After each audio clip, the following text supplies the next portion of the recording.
The juxtaposition of hockey coverage. There are Toronto Sceptres to my right, and there are squirrels to my left. What a quintessential Vancouver experience. Hello, everybody. My name is Lachlan, and you probably know me for covering the Stanchies. You know me for my Canucks coverage. You know me on Canucks Army.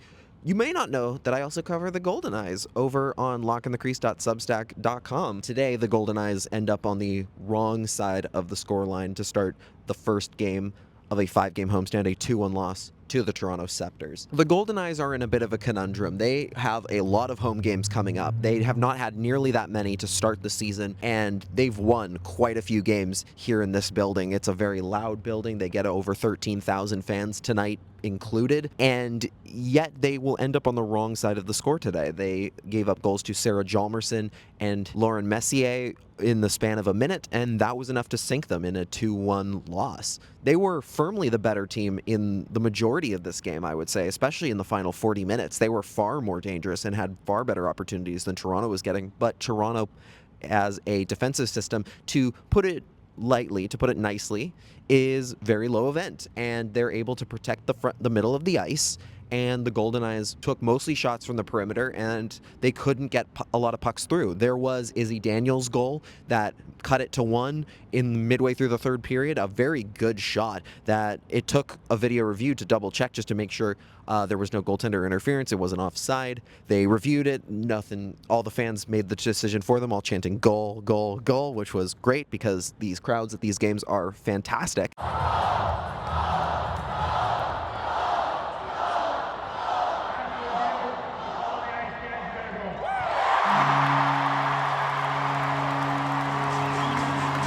But they weren't able to find that tying goal, no matter how hard they tried. Simply a great performance from Reagan Kirk in the goal for the Sceptres, and a very good performance as well from Emmerich Mashmeyer. There was literally, 2 goals in the span of a minute. One she couldn't do much on, another one that maybe lost her net a touch, but other than that, this was a game that the goaltenders were fantastic in this effort. If I'm the Goldeneyes, they can be happy with the fact that they played against a team in Toronto that has already played to start the second half of the season. They played in Seattle 2 nights ago, won there against the Torrent.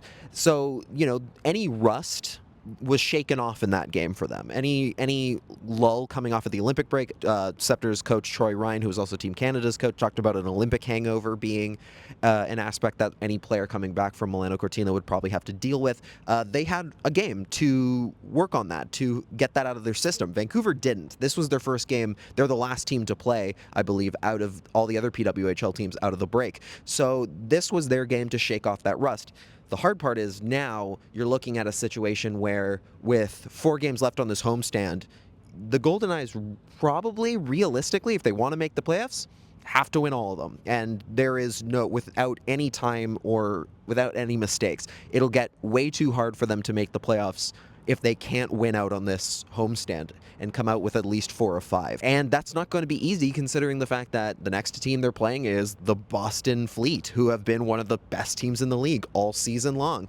They have the Minnesota Frost coming up on this trip, the 2-time defending Walter Cup champions. They're not going to get any easy games from here on out. So every game in this league especially is a tough game, and nights like tonight might be looked at as a missed opportunity. This was a team in Toronto that has struggled this year, that hasn't been able to put pucks in the net, and Vancouver, having their home ice advantage that they've had all year, seemingly this would be a night for them to really take the season by the horns a little bit.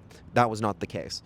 Coach Brian Adolski talked about how this team needs to be tougher to play against in the middle of the ice. They need to be more aggressive. They need to be a little bit more sandpaper, as he put it, as far as in the offensive zone, making it tougher on those teams defending to not only get the puck out of the zone, but to simply just being tougher and maybe making a few more body checks, maybe being a little bit more gritty in terms of how they take it to opponents. As much as the game has evolved with individual skill and ability, hockey still at its core is a one-on-one physical competition. And so having a little more of a chip on our shoulders, having a little more grit, sandpaper to go along with our skill to get to the inside, to battle to get net front presence, and to be heavier to play against, specifically offensively, is that's the missing piece for me. And that's something that we're going to probably be watching out for over the next few practices, over the course of this road trip, or over the course of this homestand.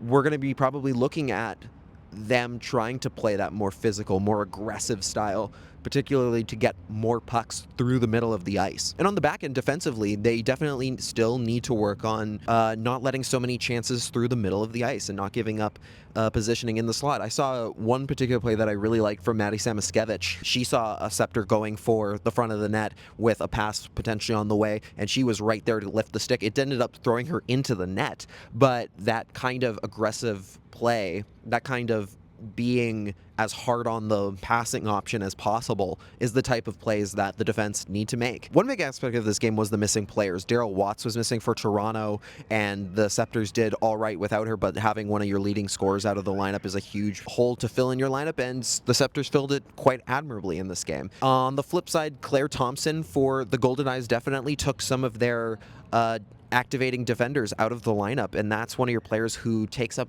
over 20 minutes a night on the blue line for Brian Adolski. And I think the defenders overall did step up in her absence very well.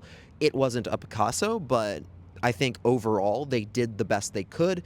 Again, the mistakes have been things that we've seen over and over again, which are things like just making sure that the middle of the ice is better protected and making sure that to not let them have easy chances down the middle. That's going to be something to look out for over practices and over the course of this final half of the season. With that in mind, thank you guys so much for watching. Make sure to click like and subscribe if you enjoyed these videos. I would love to do more Goldeneyes videos. If that's something you guys are interested in, let me know in the comments below by liking and subscribing.